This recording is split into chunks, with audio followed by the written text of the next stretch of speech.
घर से नहीं मिलत बाबूजी के घर से। लेकिन भैया साथ में अगर अक्षरा जी रहे तो और मजा आ जाए। ठीक है, मैं रिक्वेस्ट करूंगा कि अक्षरा जी थोड़ा सा आ जाइए प्लीज। अक्षरा जी कहीं भी हो स्टेज पे आए। गौरव कुमार पनौली प्रशांत एजेंसी वक्त मगर दानी का गाना मच्छरदानी भोग काहे के गाओ दोबारा।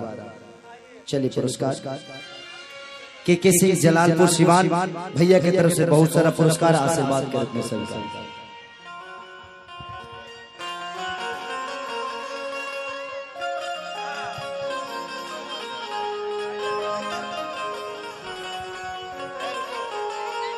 देखिए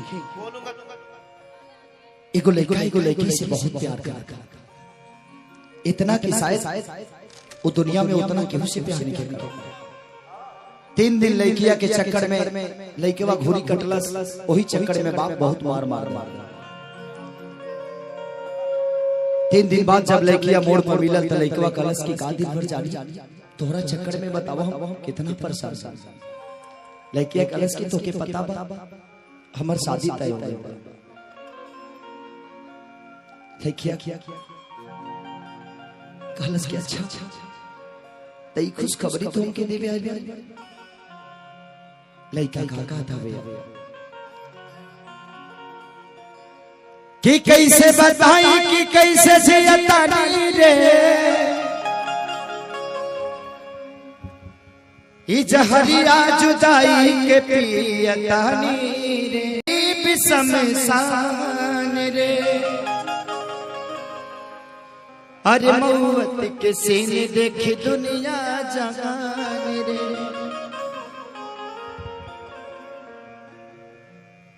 कि प्यार में तो हरा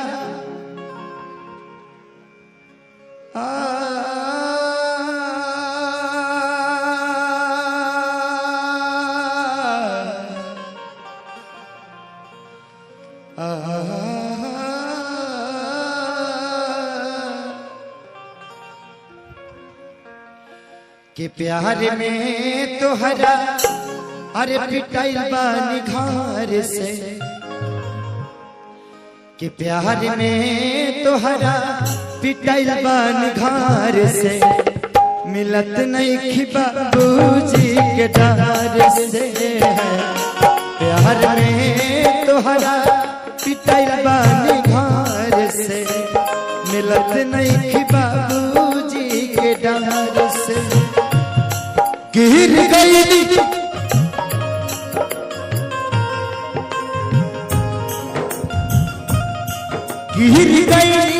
हम तसभा का नजर से।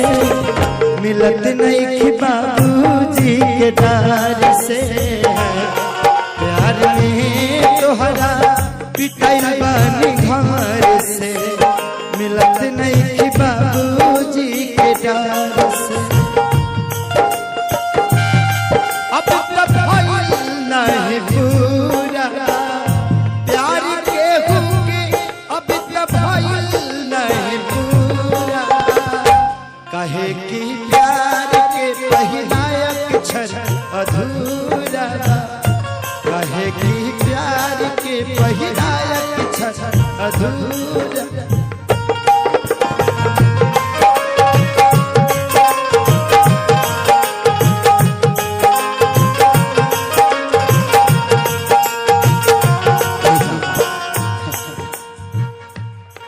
अगर एतराज है इस जमाने को 2 दीवानों के जीने से।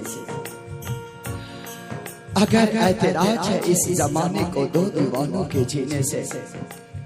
तो ऐ खुदा हटा दे इस दिल का सिस्टम सीने से। पहरा परल बा अपना प्यार पा। होता जुल्म प्रेमी लाचार पा।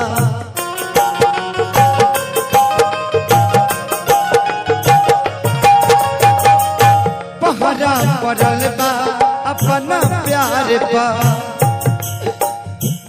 होता जुल्म प्रेमी लाचार पा। तुझे कही द करे जा